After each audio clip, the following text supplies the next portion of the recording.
성도 여러분 안녕하십니까? 행복한 안식일입니다. 가정의 달 5월이 지나고 이제는 완연한 여름을 느끼는 6월입니다. 그리고 내일이 Father's Day죠. 아버지가 살아계시던 돌아가시던 간에 우리는 아버지 없이는 이 땅에 존재하지 못했고 또 묵묵히 수고하시고 모든 가정의 어려움들을 처리하시고 든든한 울타리가 되어주시는 모든 아버지들에게 감사의 말씀을 전합니다. 아울러 우리들에게 하늘 아버지를 허락해 주셔서 우리들의 모든 답답한 일을 들어주시고 응답해 주시며 또 생명까지 희생하시며 십자가의 은혜로 우리를 구원하신 하늘 아버지가 계시다는 사실이 참으로 감사합니다. 하늘 아버지께서 채워주시는 한량없는 은혜가 저와 여러분들의 마음에 가득하시길 기원합니다. 잠언 4장 23절에 있는 말씀입니다. 무릇 지킬 만한 것보다 더욱 내 마음을 지키라. 생명의 근원이 이에서 남이니라.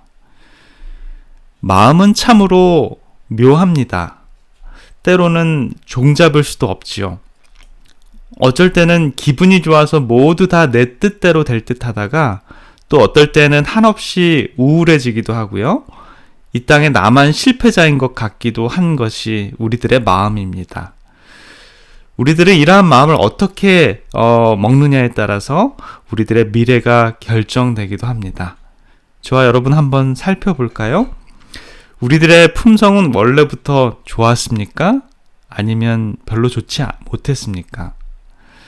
사람들의 성품은 한순간에 이루어지지 않지요. 오랜 세월에 거쳐서 조금씩 형성됩니다. 하루하루의 우리들의 말과 행동이 내일과 미래의 우리들의 모습을 조금씩 결정합니다. 잠언 4장 23절에 무릇 지킬 만한 것보다 더욱 내 마음을 지키라 라는 말에서 지키다 라는 말은 봉쇄하다 라는 그런 뜻이 있습니다. 또 근원이라는 말은 출발의 의미가 있는데요. 따라서 이 말씀의 뜻은 지킬 만한 것 중에서 무엇보다 먼저 마음을 봉쇄하라 라고 합니다. 왜냐하면 그것으로부터 생명이 출발하기 때문이다 라고 합니다. 여기서 이 마음은 사실상 생각을 가리키는데요. 따라서 마음을 지키라는 말씀은 생각을 지키라는 말씀과 같은 말씀입니다. 그렇다면 왜 성경은 우리에게 우리가 지키려고 하는 수많은 것들 중에 굳이 생각을 지키라고 할까요? 열왕기하 5장 11절에 보면 나아만 장군이 등장을 하는데요. 나아만 장군이 문둥병에 걸려서 또 엘리사 선지자에게 그 문둥병을 고치러 가는 이야기가 나옵니다. 나아만이 노하여 물러가며 가로되 내 생각에는 저가 내게로 나아서서 그 하나님 여호와의 이름을 부르고 당처 위에 손을 흔들어 문둥병을 고칠까 하였도다. 나아만 장군은 그가 문둥병에 걸려서 고생을 많이 하고 있었죠. 그는 시리아의 군대 장관이었습니다. 그러나 그 하녀의 말대로 이스라엘에 가면 엘리사 선지자가 있는데 엘리사 선지자가 그 문둥병을 낫게 하리라고 하는 그 단순한 믿음을 듣고 멀리서 그 시리아에서 또 이 유대 땅까지 오게 됩니다. 힘겹게 엘리사를 만나러 왔지만 엘리사는 그 나아만 장군에게 요단강에 가서 7번 몸을 씻으라고만 명령을 하고 그렇게 들어갑니다. 그때 이 멀리까지 온 나아만 장군이 이 자존심의 상처를 받게 되죠. 별로 크지도 아름답지도 않은 요단강에 7번 몸을 담그라는 그 요구가 자기 마음에는 그 자기 생각에는 별로 충족되지 않았던 것입니다. 나아만 장군은 기대했을 것이에요. 엘리사 선지자에게 가면 그가 그 환처 부위에 손을 얹고 손을 흔들면서 열심히 기도하면서 그 문둥병을 하나님께 고쳐달라고 이렇게 외쳤다라는 그런 이 생각이 있었는데 그와는 전혀 반대로 엘리사는 그냥 요단강에서 몸을 7번 씻으라고 이렇게 말씀했습니다. 하나님의 사람의 말씀은 엘리사의 말이 아니라 하나님의 말씀입니다. 결국 나아만은 자기의 생각과 하나님의 말씀 사이에서 깊은 투쟁을 겪을 수밖에 없었습니다. 우리들의 삶은 어떻습니까? 늘 우리들의 관념과 생각에 사로잡혀서 하나님의 말씀이 우리의 마음에 들어올 틈은 있는지 한번 살펴봅시다. 아이의 성격이 3살 전에 많이 형성되는데요. 이는 스폰지처럼 부드러워서 보고 듣고 훈육된 대로 점점 형성되다가 굳어지는 나이가 바로 3살입니다. 이렇게 굳어지고 형성된 마음에 점점 내 생각, 내 주장, 나의 욕심만 채우다 보면 하나님의 방법, 하나님의 말씀이 들어올 자리를 막아버립니다. 그래서 사무엘서에서는 이렇게 말합니다. 사무엘상 16장 7절에 보면 여호와께서 사무엘에게 이르시되 그 용모와 신장을 보지 말라. 내가 이미 그를 버렸노라. 나의 보는 것은 사람과 같지 아니하니 사람은 외모를 보거니와 나 여호와는 중심을 보느니라. 우리 하나님께서는 우리의 중심, 우리의 생각을 보십니다.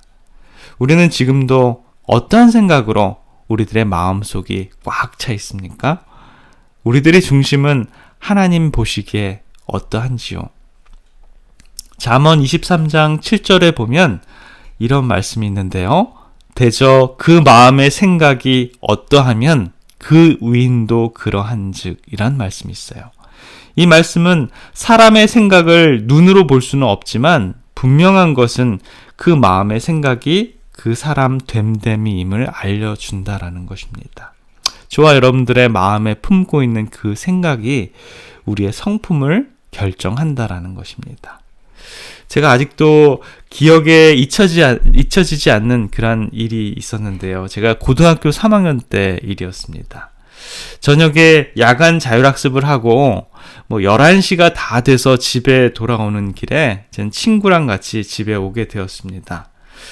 제가 아는 그 친구는 아주 허우대가 멀쩡하고 공부도 꽤 잘하는 친구였습니다. 길을 가고 있는데 어떤 술에 취한 사람이 편의점에서 나오면서 아주 큰 커다란 봉지 2봉지를 양손에 들고 이렇게 나오는데 술에 취해서 막 팔자걸음을 하고 앞에 가고 있는 것이에요.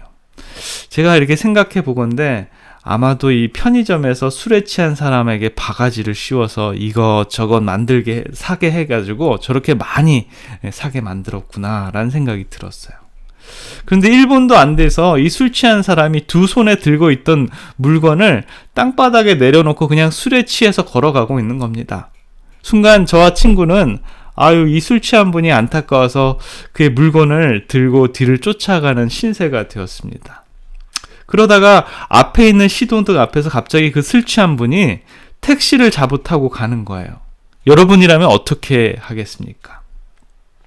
제가 쫓아가서 막 떠나려고 하는 택시에다가 짐 봉다리 2 봉다리를 쑤셔 넣어가지고 보냈습니다.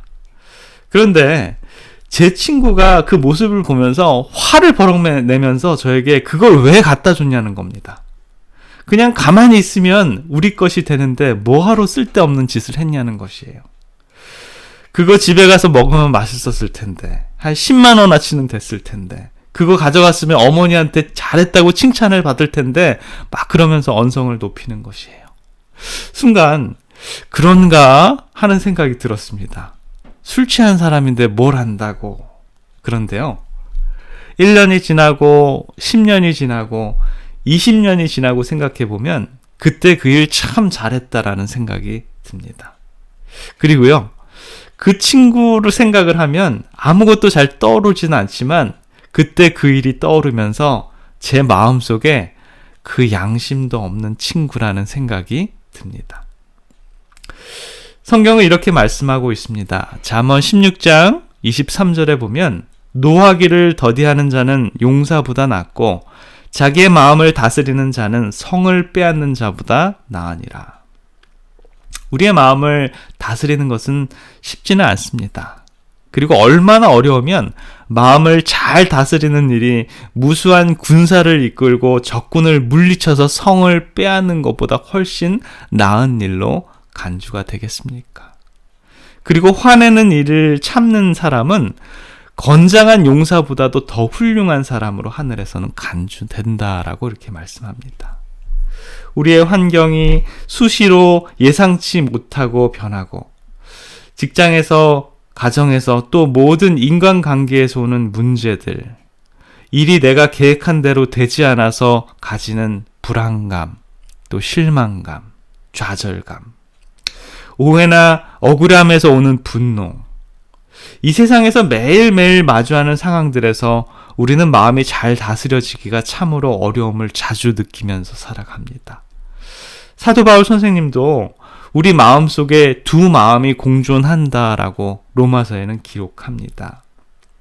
로마서 7장 21절부터 있는 말씀을 보면요, 21절부터 24절에 있는 말씀입니다. 그러므로 내가 한 법을 깨달았노니 곧 선을 행하기 원하는 나에게 악이 함께 있는 것이로다. 내 속 사람으로는 하나님의 법을 즐거워하되 그 지체 속에는 다른 법이 내 마음의 법과 싸워 내 지체 속에 있는 죄의 법 아래로 나를 사로잡아 오는 것을 보는도다. 오라, 나는 공고한 사람이로다. 이 사망의 몸에서 누가 나를 건져내랴. 우리 마음 안에는 매일 일어나는 선과 악의 대쟁투, 그리고 두 가지 법이 서로 싸워서 선과 악 사이에서 시소를 타는 우리의 모습은 아담과 하와가 죄를 지을 때부터, 또 성경에서 믿음의 노독들의 삶에도, 그리고 현재 우리의 삶까지 끊임없이 인류를 선과 악의 시소에서 내려오지 못하게 합니다. 화를 낼 것인가, 참을 것인가? 나를 공경에 빠뜨리는 자를 용서할 것인가, 아니면 복수할 것인가? 남을 험담할 것인가, 아니면 그 허물을 덮어줄 것인가? 현재의 유익 때문에 거짓말을 할 것인가, 아니면 큰 손실이 있음에도 불구하고 진실을 말할 것인가? 원수가 어려울 때 도와줄 것인가, 아니면 기뻐하며 그의 어려움을 방관할 것인가? 재미나는 유튜브의 세상 이야기에 마음을 둘 것인가, 아니면 하나님의 말씀을 들을 것인가? 나의 잘못을 인정하고 사죄할 것인가, 아니면 덮어버릴 것인가? 성공적인 일에 나를 드러낼 것인가, 아니면 이 기회에 우리 주님을 높일 것인가?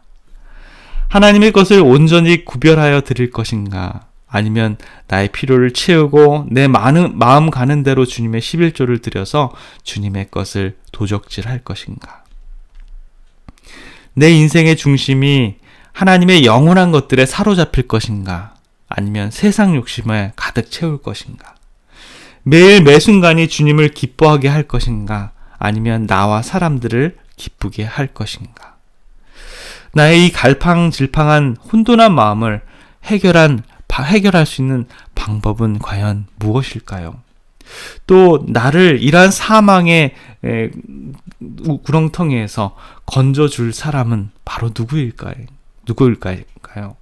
바로 그 뒷절에 보면 로마서 7장 25절에 이런 말씀을 하고 있습니다. 사도 바울 선생님은요, 오라, 사망의 이 몸을 어떻게 건져낼 것인가 라고 하는 그 해답을 이렇게 말씀합니다.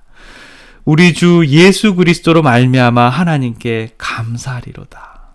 오직 한 분밖에 안 계신다라고 합니다.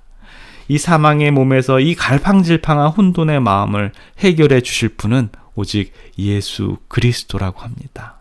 그분과 함께라면 우리들의 마음이 그분을 통해서 다스려진다라는 것입니다.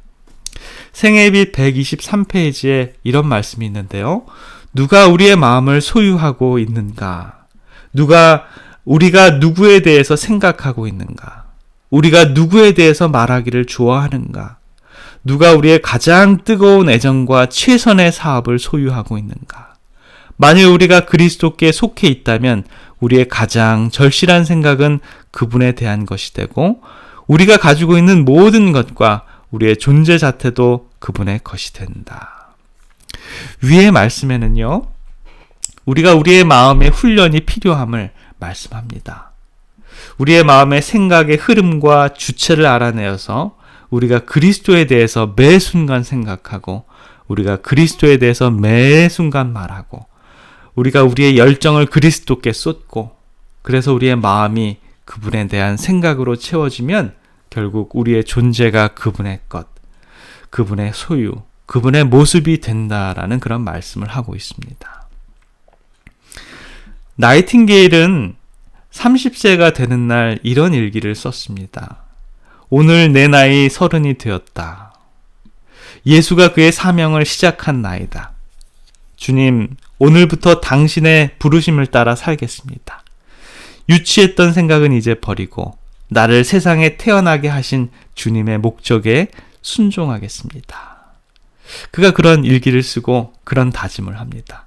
그 후 헌신적인 간호사로서 나이팅게일은 세상에 널리 알려지게 되었습니다. 성공적인 생활의 비결이 무엇입니까? 라고 묻는 기자의 질문에 그녀는 조용히 대답을 합니다. 비결은 하나뿐입니다. 주께서 나를 불러주신 그 뜻에 나를 맡기고 사는 일입니다. 하나님의 부르심을 듣는 생활과 나의 음성만을 듣는 생활에는 큰 차이가 있을 겁니다. 하나님이 우리에게 기대하신 것은 우리의 마음의 선택입니다. 그리고 이 마음의 선택에서 한 발짝 한 발짝 전진하여서 몸으로 하는 선택, 나의 행동이 내 생애를 결단짓습니다.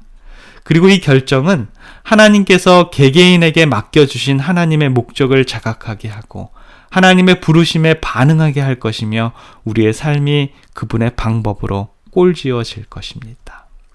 사랑하는 성도 여러분, 매일 매순간 우리의 마음을 그리스도에 대한 생각과 그분의 방법으로 훈련하십시다. 그래서 나 자신이 그분의 소유임을 드러내시는 우리의 모두가 되시길 바라면서 말씀을 줄이겠습니다. 기도하겠습니다. 은혜로우신 우리들의 아버지 하나님, 오늘도 이 갈팡질팡한 이 마음 그대로 주님께 나아옵니다. 누가 우리의 마음을 소유하고 있습니까? 우리가 누구에 대해서 생각하면서 살아갑니까? 우리가 누구에 대해서 말하는 것을 좋아합니까? 라는 말씀을 다시 한번 생겨봅니다. 아버지, 이 혼돈한 마음을 예수 그리스도께 의존함으로써 그분께서 우리의 이 마음을 온전히 맡김으로 오늘도 그분을 바라보는 우리들의 생애가 될 수 있도록 주님 인도하여 주시옵소서.